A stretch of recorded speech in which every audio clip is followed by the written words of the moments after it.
Hello guys, you are welcome in my channel golden future 078 में आपका welcome है। आज की हमारी टॉपिक है इडियम्स एंड फ्रेजेस।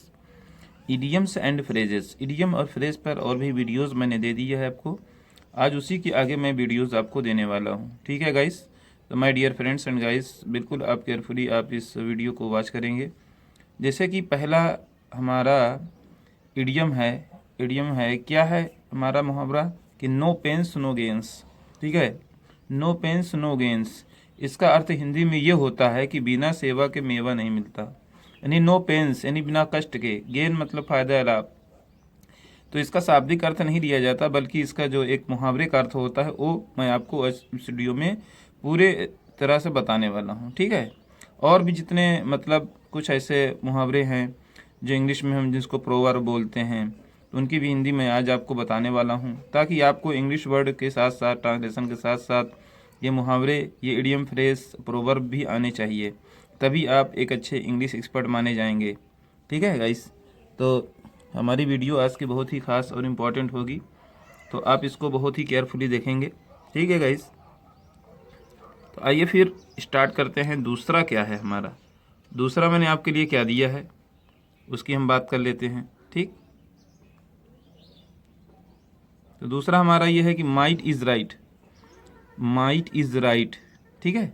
इसकी हिंदी क्या होती है कि जिसकी लाठी उसकी भैंस, मतलब जिसके पास ताकत है उसी का सब कुछ होता है। ठीक है, माइट, माइट मतलब होता है शक्ति या ताकत। इज़ राइट माने ठीक है, जबकि शाब्दिक अर्थ ये हो रहा है, लेकिन इसका जो मुहावरा होता है जिसकी लाठी उसकी भैंस होता है। ठीक, अब उसके बाद आइए फिर हम स्टार्ट करते हैं तीसरे मुहावरे की तरफ चलते हैं। तो गाइज, तीसरा मुहावरा हमने आपके लिए दिया है कि a drop in the ocean. Drop, drop मतलब बूंद होता है। द ओशन मीन्स होता है सागर, यानी सागर में एक बूंद, सागर में एक बूंद।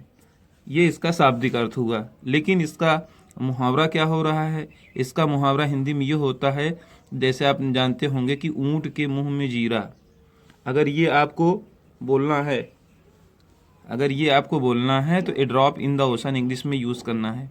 ठीक है गाइस, तो अगर आप ये सभी इंग्लिश प्रोवर्ब, इडियम फ्रेज जान जाते हैं तो आपको बहुत आसानी होगी और आप बातों बातों में जो है इसको बोल सकते हैं, जिससे लोग आपकी बातों से इम्प्रेस हो सकते हैं। ठीक है, तो इसलिए इसकी जानकारी भी ज़रूरी है। ठीक, चलिए फिर चौथे हम उसके तरफ चलते हैं। चौथा मुहावरा इंग्लिश में हमने क्या दिया है, वो है डार्क हाउस। ठीक है, डार्क हाउस, डार्क मतलब अंधेरा, हाउस माने घर। जबकि शाब्दिक अर्थ में हम लेते हैं मीनिंग के हिसाब से तो इसका होता है अंधेरा घर। लेकिन दोस्तों, इसका जो मतलब मुहावरा है, इसका जो हिंदी में मुहावरा है वो लिखा है छिपा रुस्तम व्यक्ति। छिपा रुस्तम या छुपा रुस्तम व्यक्ति। ठीक है, जो व्यक्ति छुपा हुआ होता है, जिसके बारे में जानकारी हमको नहीं होती है, बाद में उसकी क्वालिटी का, उसके ज्ञान का पता चलता है कि ये व्यक्ति तो इतना काबिल था, तो इसलिए लोग कहते नहीं हैं कि ये व्यक्ति तो छुपा रुस्तम निकला भाई। ठीक है, इस तरह से ये मुहावरा यूज किया जाता है, उसको बोलते हैं डार्क हाउस। ठीक, फिर उसके बाद में आइए हम बढ़ रहे हैं अपने आगे की तरफ। अगला हमारा ये है फार एंड वाइड। ठीक है, फार एंड वाइड ये तो कुछ मीनिंग पे डिपेंड है कि ये फ्रेज में आता है। अच्छा भैया, ये फ्रेज में है far and wide. Far and wide का मतलब होता है दूर दूर तक। फार एंड वाइड का मतलब क्या होता है? दूर दूर तक। ठीक, अब उसके बाद में फिर हम आगे बढ़ते हैं इस तरफ। Gate rid of, gate rid of. तो गेट रीड ऑफ ये जो है फ्रेज है। अभी तक आपका जो है इडियम चला, अब ये फ्रेज शुरू कर दिया हूँ मैं, क्योंकि इडियम एंड फ्रेज दोनों लिखा हूँ ना यहाँ पर, इसलिए हमको दोनों के बारे में बताना है। कुछ इडियम्स हैं इसमें और कुछ फ्रेज भी मिले हुए हैं। ठीक, तो जैसे गेट रीड ऑफ, तो गेट रीड ऑफ का मतलब होता है छुटकारा पाना। गेट और रीड और ऑफ, ये तीनों की मीनिंग जो है मिला के जो हमारा फ्रेजल मीनिंग बनेगी वो बनेगी छुटकारा पाना। जैसे आप छुटकारा पाने की अंग्रेजी लिखते हैं गेट रीड ऑफ। अब जो कुछ अगर होना है, जैसे मान लीजिए गेट का सेकंड फॉर्म लेना है हमको या फिर थर्ड फॉर्म लेना है, तो यही गेट में करना है। रीड ऑफ से कोई मतलब नहीं होता हमको। गेट रीड ऑफ से वह छुटकारा पाना चाहता है ना, he wants to get rid of, ऐसा यूज कर सकते हैं आप। वह छुटकारा पा गया, तो गेट का सेकंड फॉर्म हम लगा देंगे गॉट। क्या लगा देंगे? गाठ हो जाएगा। ठीक है गाइस, इसी तरह से मतलब जो कुछ फ्रेजल मीनिंग में इस तरह से यूज होता है। चलिए कोई बात नहीं, अब बढ़ते हैं हम अपने मुहावरे की तरफ। फिर मुहावरा फ्रेजल सब इसमें मिक्स है। तो चलिए आइए फिर बात करते हैं हार्ड नट टू क्रैक। ये बहुत इंपॉर्टेंट चीज़ है, अधिकतर जो है एग्जाम में पूछे जाने वाली चीज़ है। अभी फिलहाल में भी आया हुआ था ये हार्ड नट टू क्रैक। ठीक है, तो इसका मतलब ये होता है कठिन कार्य करना। इसका अर्थ क्या होता है? कठिन कार्य करना। हार्ड माने सख्त होता है, नट का माने अखरोट या सुपारी होता है, क्रैक माने होता है तोड़ना या फोड़ना। यानी इसका जबकि शाब्दिक अर्थ ये होता है सख्त अखरोट को फोड़ना, तो इसका जो मुहावरे में अर्थ हो रहा है हमारा ये होगा इसका कि कठिन कार्य। इसका मतलब क्या होगा? कठिन कार्य मतलब कि कठिन काम। ठीक है गाइस, इसका अर्थ ये होगा कठिन काम। फिर आठवां हमारा है, आठवां हम देख सकते हैं fair weather friends. Fair weather friends. ठीक, फेयर वेदर फ्रेंड्स का मतलब होता है कि समृद्धि के दिनों में अवसरवादी मित्र। समृद्धि के दिनों में अवसरवादी मित्र। समृद्धि के दिनों में अवसरवादी मित्र, इसका मतलब क्या हो गया कि खुशहाली के दिनों में, जैसे आप जब प्रसन्न हैं, खुशहाल हैं, तो उस समय क्या होता है कि जो आपका मित्र बन जाए अवसर के हिसाब से, यानी मौके के हिसाब से जो मित्र बनता है उसको हम बोलते हैं फेयर वेदर फ्रेंड्स। यानी जब आप खुशहाल हों उस समय कोई भी व्यक्ति जो आपका मित्र बन जाए तो उसको बोलते हैं फेयर वेदर फ्रेंड्स।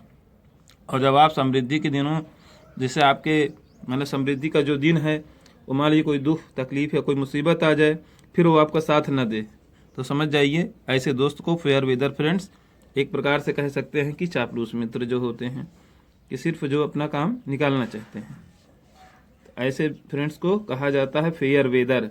वेदर के माने मौसम होता है, फ्रेंड्स माने होता है मित्र। मीनिंग के अगर हिसाब से लें तो वही अर्थ इसका बता रहा है ना कि समृद्धि के दिनों में अवसरवादी मित्र, जो मौके के हिसाब से मित्र बनता है। ठीक है, फिर नौवां आप देख रहे हैं यहाँ पे लिखा गया हार्ट एंड सोल।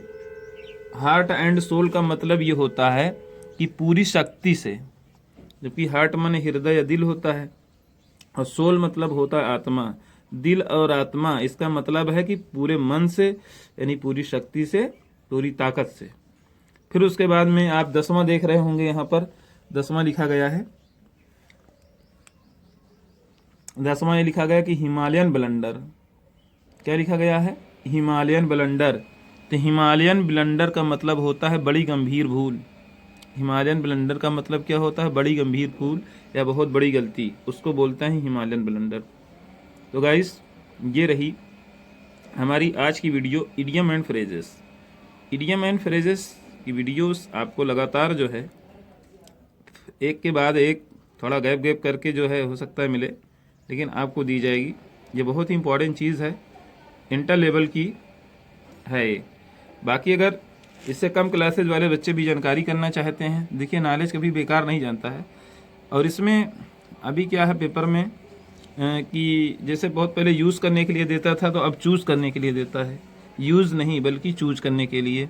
तो अगर मैं अगली वीडियो बनाऊंगा तो उसकी जो सेकंड इंग्लिश होती है ना, मैं कोशिश ये करूंगा कि उसको सेकंड इंग्लिश दे दूं ताकि आपको टिक लगाने में भी आसानी हो। ठीक है, और ये तो जो होता है कि मतलब पहले आप उसकी हिंदी की जानकारी कर लें, उसके बाद जो है फिर इसको आप यूज कर सकते हैं वाक्य में यूज करने के लिए कहा जाता है ना।